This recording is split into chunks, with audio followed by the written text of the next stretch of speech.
Hi, welcome to my channel. Student weight loss 60 day சேலஞ்சில் இன்றைக்கி அருணி 6வது நாளில் ஸ்டார்ட் பண்ணுறாங்க. இன்றைக்கி அவங்களோட வெயிட்டு செக் பண்ணும்பொழுது 65 கிலோ 900 கிராம் இருக்காங்க. இதை ஃபஸ்ட்டு நான் நோட்டில் என்ட்ரி பண்ணிக்கிறேன். இன்றைக்கி அவங்க மார்னிங் எடுத்துக்கிட்ட ட்ரிங்க் என்ன அப்படின்னு பார்த்தீங்கன்னா, செம்பருத்தி பூ டீ தான் கொடுத்தேன். இன்றைக்கி செம்பருத்தி பூ டீ கூட சேர்ந்து லெமனும் பிழிஞ்சு கொடுத்துருக்கேன்.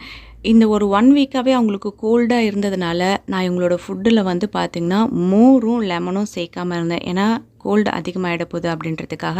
இப்போ அவங்களுக்கு கோல்டு சரியாயிட்டதுக்கப்புறமா இனிமேல் அவங்க சேர்க்கக்கூடிய எந்த ஒரு டீயாக இருந்தாலும் கூட லெமன் கலந்து கொடுத்தோம் அப்படின்னா வெயிட் லாஸ்க்கு ரொம்ப உதவியாக இருக்கும் அப்படின்றதுக்காக இன்றைக்கி மார்னிங் அவங்க எடுத்துக்கிட்ட செம்பருத்தி பூ டீயில் ஒரு லெமன் பிழிஞ்சு அவங்களுக்கு கொடுத்துருக்கேன். இன்றைக்கி மதியம் கம்பு அவுள்ள உப்புமாவும் 2 முட்டையை வந்து வேக வச்சு கொடுத்துருக்கேன். அது கூட கொஞ்சம் ஃப்ரூட்ஸ் எடுத்துக்கிட்டாங்க. ஈவினிங் பசிச்சா மட்டும் ஃப்ரூட்ஸ் எடுக்க சொல்லியிருக்கேன். நைட்டு வந்து பார்த்திங்கன்னா ஆஸ் யூஷுவல் நல்லா சூடான தண்ணியில் தேன் கலந்துட்டு இன்றைக்கி அவங்களோட டயட் மெனுவை முடிச்சிருக்காங்க. இதுக்கு நடுவில் வந்து பார்த்திங்கன்னா ஆஸ் யூஷுவல் எப்பவுமே சொல்கிற மாதிரி அவங்களுக்கு வந்து தோப்பு கரணமும் கொஞ்சம் ஒர்க் அவுட்டும் அவங்க பண்ணியிருக்காங்க. இன்றைக்கி தோப்பு கரணம் போடும்பொழுது ஒரு 5 நம்பர்ஸ் வந்து எக்ஸ்ட்ராவாக பண்ணியிருக்காங்க. ஏன்னா நேற்றெல்லாம் கால் பெயின் இருந்தது அப்படின்றனால எப்பவும் போடுற மாதிரி 10 டைம்ஸ் போட்டுருந்தாங்க. இன்றைக்கி ஒரு 5 நம்பர்ஸ் வந்து எக்ஸ்ட்ராவாக அவங்க வந்து தோப்பு கரணமாகட்டும் எக்ஸ்ட்ராவாக எடுத்து அந்த ஒர்க் அவுட் ஆகட்டும் கொஞ்சம் பண்ணியிருக்காங்க. இன்றைக்கி என்னால் அதை வீடியோ எடுக்க முடியல. ஒரு 2-3 டேஸாக கடையில் ஒர்க் இருந்ததுனால என்னால் வீடியோ எடுக்க முடியல. ஆனால் அவங்க கரெக்டாக அந்த ஒர்க் அவுட்டை முடிச்சிட்டேன் அப்படின்னாங்க.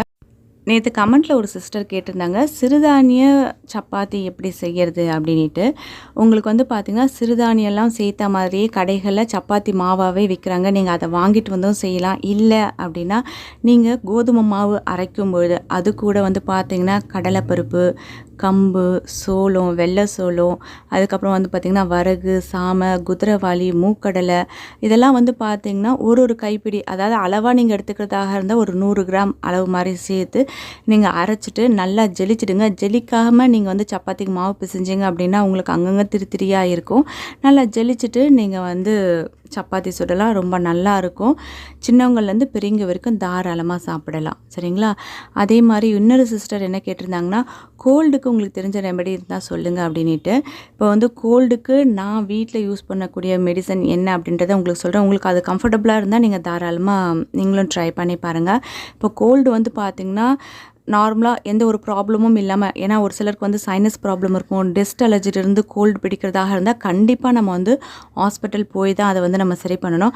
மற்றபடி நம்ம நார்மலாக இருக்கும்பொழுது கோல்டு அப்படின்னு பார்த்திங்கன்னா 2 வகையில் நமக்கு வந்து கோல்டு பிடிக்கும். ஒன்று வந்து பார்த்திங்கன்னா மார்ச்சளின்னு சொல்லுவோம், ஒன்று வந்து மண்டைச்சளின்னு சொல்லுவோம்.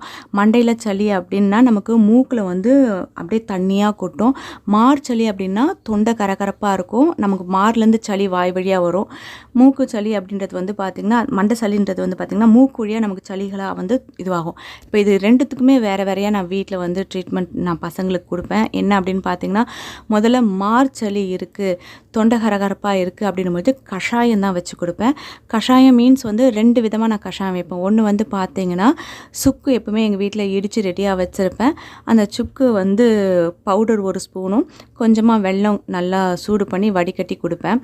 இல்லை இவங்களுக்கு ரொம்ப மாரில் சளி கட்டியிருக்கு அப்படின்னா அதுக்கு ஒரு கஷாய பொடி வச்சுருக்கேன். அதுக்கு சேர்க்க வேண்டிய பொருட்கள் என்ன அப்படின்னு பார்த்தீங்கன்னா, நாட்டு மருந்து கடைகளில் உங்களுக்கு இது ஈஸியாகவே கிடைக்கும். சன்ராஷம், தும்ராஷம், பரங்கி சக்கை, அரிசி திப்பிலி, சுக்கு, இந்த 5 பொருளையும் நல்லா காய வச்சு இடித்து பவுட்ரு பண்ணி ஒரு டப்பாவில் போட்டு வச்சுக்கோங்க. மார் சளி ரொம்ப கட்டின்ட்டுருக்கு அப்படின்னும் போது மட்டும் இதில் கஷாயம் வச்சு காலையில் 1 டம்ளர் சாயங்காலம் 1 டம்ளர் குடிக்கும்பொழுது கண்டிப்பாக அது வந்து கரைஞ்சி வெளியே வந்துடும். அது ட்ரை பண்ணி பார்க்கலாம். இப்போ வந்து மண்டைச்சளி அப்படின்னும் பொழுது வந்து பார்த்திங்கன்னா நமக்கு வந்து மூக்கிலேருந்து தான் அப்படியே தண்ணியாக கூட்டிக்கிட்டே இருக்கும். அதுக்கு வந்து பார்த்திங்கன்னா நல்லா வேது பிடிக்கலாம். மின்ட்டு துளசி உங்கள் வீட்டில் இருந்ததுன்னா அதை நீங்கள் வந்து சூடான தண்ணியில் போட்டு இது பண்ணலாம். அப்படி இல்லைனா தைலத்தை சூடான தண்ணியில் போட்டு வேது பிடிக்கிற மாதிரி இருந்தால் அந்த மண்டையில் இருக்க அந்த நீரெல்லாம் இறங்கிடும்.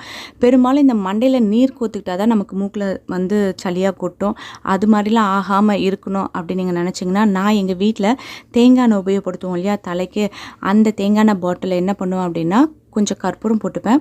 அப்புறம் ஒரு காட்டன் துணியில் வேப்பிலை பொடி இருக்கு இல்லையா, அதை கட்டி அந்த தேங்காய் எண்ணெய் பாட்டிலுக்குள்ளே போட்டு வச்சுருவேன். இது 2மே நல்லா ஊறி இருக்கும். அதை நம்ம டெய்லி தலையில் தேய்க்கும்பொழுது வந்து பார்த்திங்கன்னா நமக்கு மண்டையில் நீர் கோத்துட்டு இருந்தாலும் அழகாக அது வந்து வெளியே ரிலீஸ் ஆகிடும். அது மட்டும் இல்லாமல் முக்கியமாக இந்த பேனு தொல்லை இல்லாமல் இருக்கும். ஏன்னா கசப்புத்தன்மை தலையில் இருந்துச்சு அப்படின்னா பெயின் வராது அப்படின்வாங்க. அதனால் எங்கள் வீட்டில் எல்லாருமே தேய்க்கக்கூடிய அந்த எண்ணெய் பாட்டிலில் வந்து பார்த்திங்கன்னா கற்பூரமும் ஒரு துணியில் வேப்பிலை பவுடரும் கட்டி அதில் போட்டு வச்சுருப்பேன். நெக்ஸ்ட் டைம் வந்து எண்ணெய் மாற்றும்பொழுது திரும்பவும் நான் வந்து வேறு ஒரு துணியில் வேப்பிலை பவுடர் கட்டி அதில் போட்டுடுவேன். ரொம்ப நாளாகவே நான் இப்படி தான் யூஸ் பண்ணிகிட்ருக்கேன். அதனால் வந்து நமக்கு கோல்டு வந்து மண்டையில் நீர் கோத்துக்கிட்டு மூக்கில் தண்ணி ஒழுகிற மாதிரி பெரும்பாலும் வராது. அது மாதிரி வந்தாலும் இது மாதிரி கஷாயம் வச்சு குடிக்கிறதுனால எங்களுக்கு வந்து கொஞ்சம் கம்ஃபர்டபுளாக இருக்கும். என்னக்கு தான் கஷாயம் நம்ம வச்சு கொடுத்தாலும் ஒரு நாள் 1.5 நாள் ஆகும் நமக்கு ஃபுல்லாகவே கம்ப்ளீட்டாக சரியாகிறதுக்கு. ஏன்னா மேஜிக் கிடையாது. நம்ம மந்திரம் போட்ட உடனே டக்குன்னு கோல்டு சரியாகணும் அப்படின்னு நினைக்கிறதுக்கு ஒரு சிலர் என்ன நினைப்பாங்கன்னா, கோல்டு வந்துட்டாலே உடனே ஹாஸ்பிட்டல் போய் மெடிசன் எடுக்கணும் அப்படின்னு நினைப்பாங்க. அப்படி பண்ணாமல் முடிஞ்ச அளவுக்கு நம்ம வீட்டில் இருக்கக்கூடிய பொருட்களே பெரும்பாலும் சுடு தண்ணி குடிங்க. கோல்டு வந்துருச்சு அப்படின்னு நீங்கள் நினச்சிங்கனாலே நல்லா சூடான தண்ணி குடிங்க. அதுக்கப்புறம் முடிஞ்ச அளவுக்கு வேது பிடிங்க. வேது பிடிச்சிங்கனாலே உள்ளே இருக்க நீரெல்லாம் நமக்கு வந்துடுச்சு அப்படின்னா கொஞ்சம் ரிலீஃபாக இருக்கும். அதுக்கப்புறம் இது மாதிரி கஷாயம்லாம் குடிக்கிறது ரொம்ப நல்லது. இது வந்து நல்லா கவனிச்சுக்கோங்க, சாதாரணமாக இருக்கக்கூடிய நமக்கு இது மாதிரி ஆயிடுச்சுன்னா நம்ம தாராளமாக எடுத்துக்கலாம். ஆனால் உங்களில் யாருக்காவது சைனஸ் ப்ராப்ளமோ இல்லைனா டஸ்ட் அலர்ஜியோ இருந்து உங்களுக்கு கோல்டு பிடிக்கிற மாதிரி இருந்தால் நீங்கள் ஒரு மருத்துவரை போய் அணுகிறது ரொம்ப ரொம்ப நல்லது. ஏன்னா அதுக்கேற்ற மாதிரி அவங்க ட்ரீட்மெண்ட் பண்ணுவாங்க. எங்கள் வீட்டில் இருக்கவங்க எல்லாருமே நார்மலாக இருக்கிறதுனால நான் கோல்டு அப்படின்னா இதை தான் நான் ட்ரை பண்ணுவேன். நீங்களும் வீட்டில் ட்ரை பண்ணி பார்த்துட்டு எப்படி இருக்குது அப்படின்றத கமெண்ட்டில் சொல்லுங்கள். இன்றைக்கி இந்த வீடியோ உங்களுக்கு பிடிச்சிருந்தது அப்படின்னா ஒரு லைக் பண்ணுங்கள், உங்கள் ஃப்ரெண்ட்ஸோட ஷேர் பண்ணுங்கள். இதற்கு நீங்கள் சப்ஸ்கிரைப் பண்ணாமல் பார்க்கக்கூடிய வியூவர்ஸாக இருந்தால் சப்ஸ்கிரைப் பண்ணி பக்கத்தில் அந்த பெல் ஐக்கானை கிளிக் பண்ணிங்கன்னா ஃப்யூச்சரில் நான் போடக்கூடிய எல்லா வீடியோஸோட நோட்டிஃபிகேஷனும் உங்களுக்கு உடனுக்குடனே கிடைக்கும். தேங்க்யூ.